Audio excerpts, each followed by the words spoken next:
He's John Philippe, 35 years old. So he's doing education. He lives in Cité Soleil. He's the one who is in charge of Giovanni's school. And now he's living at Cité Soleil. What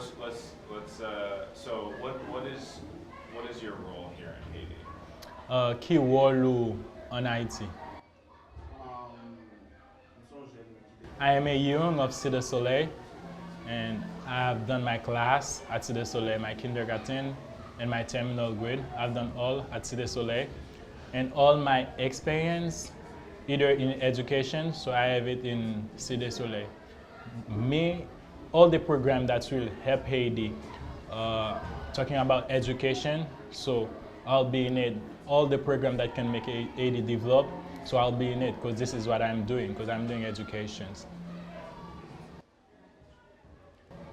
Okay. What are some goals you have for Cité Soleil? Quel autre but que vous gagnez pour Cité Soleil?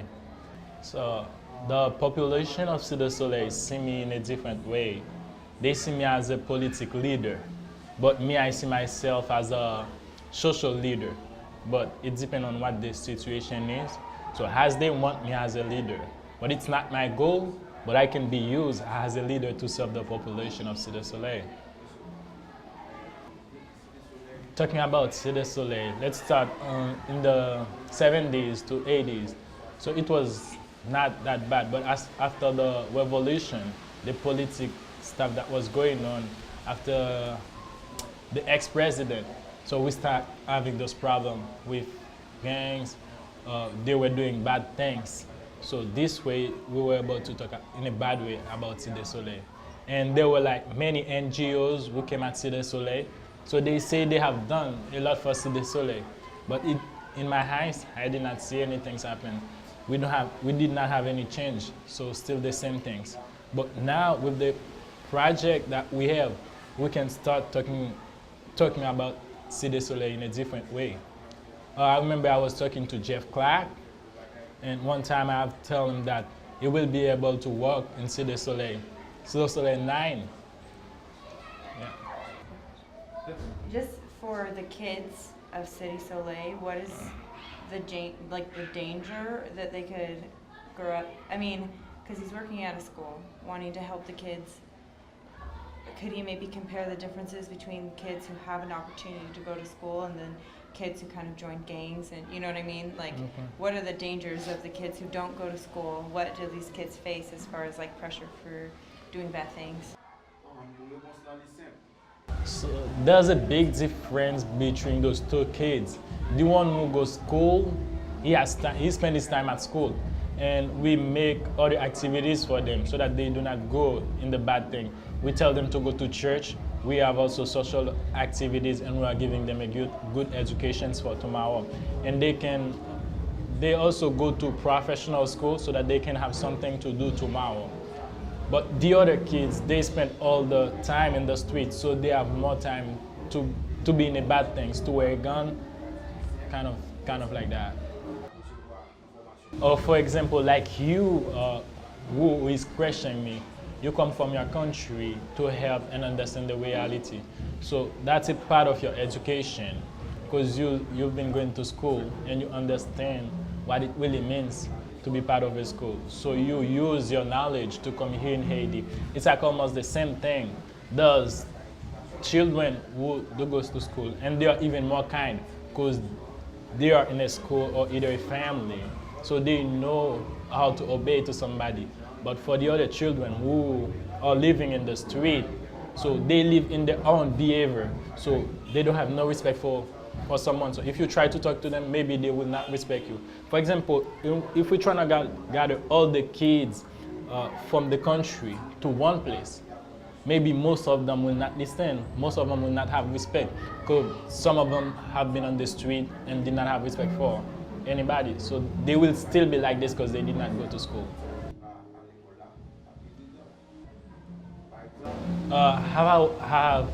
As I was talking to a friend, Rodney, and he said to me, the kingdom of God is like a child. So I do understand when he said that to me, but I said to him, it's like a child who have understanding. It's like a child who is polite, who is so kind. It's not a child that will not have respect for anybody. It's not a child who doesn't know how to see things. So I'm saying in that, like I was born in Cité Soleil, and now I make my life in Cité Soleil. So I see all the gangs, that's the first gang that was in Cité Soleil that did the bad thing, that did the violence. So I understand the reality. I understand what was the situation, and I've seen all those things. So, that was not my dream to have all those children on my responsibilities. My dream was like to be a big informatician. But after doing my terminal grade, so life become in a different way. So I had to do like education. After my education grade, I start working with my brother, Wendy, who start this project. The name of the organization was Leonce. So we changed it into Once. So he was the one who take care of all the children, trying to get them help so that they can have stuff to go to school. But after a while, so as my brother is not here anymore, so I'm the one who take over. I'm not saying that I'm here. I'm saying that I'm here for a reason, because God put me in that way, because that was not my dream. But now, as long as I'm doing it, I'm good with that. Like Father Don Bosco was doing, even he was not grew up by parents, so he used to take kids, children from the street, trying to feed them, train them, give them a good education so that they can be something in life. Now I'm facing the same reality. So I have many children on my responsibilities that I'm giving education. So it's a good opportunity for me. It's not easy to teach many children, but as God choose them, so He will be in it. If you don't have this vocation, if you don't have this in mind, so you won't be able to lead a group of children. So as God choose them, so He will be fine with that. The population start understand the reality. The more education people you have, the more things that you can do.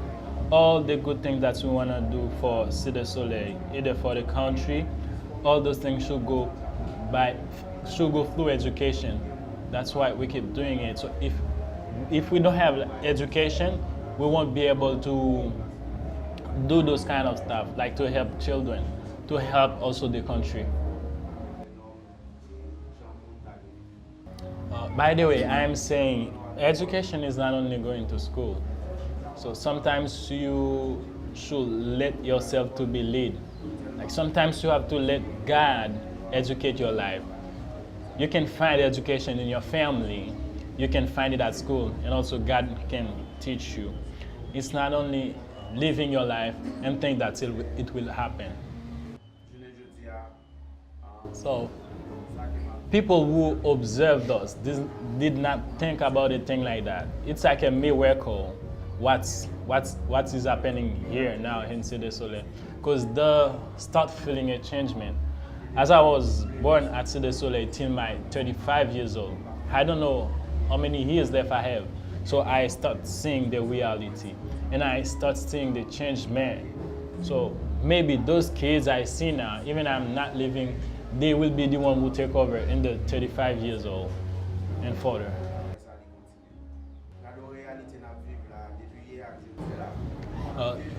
Let's see a key of education that we have. Let's take those two groups of children that we have. Some of them from Cité Soleil and some of them from Santo. And each of those groups receive a kind of education. So, but when you put them together, you could not make the difference between children from Cité Soleil or children from Santo, because they all have a kind of the knowledge. To make a difference, you should have to say, children of Cité Soleil, stand up and clap your hand. And children of Santo, stand up and clap your hand. That's the only way that you can make a difference. So only if you ask the group to stand.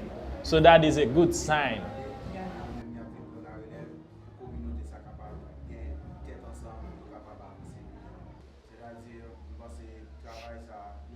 So we don't know where we will go with this project, but we only believe in God. If we hold hands, If we keep it up, so we will arrive in a good way with the project. Let's say thank you to God, thank you to Jeff Life, thank you to you guys who come and help children, not only children of Cité Soleil, but children of Haiti. So we thank you guys. We may not have we may not have something to give back to you guys, but I know God will reward you back. So if you do have question, I'll still answer.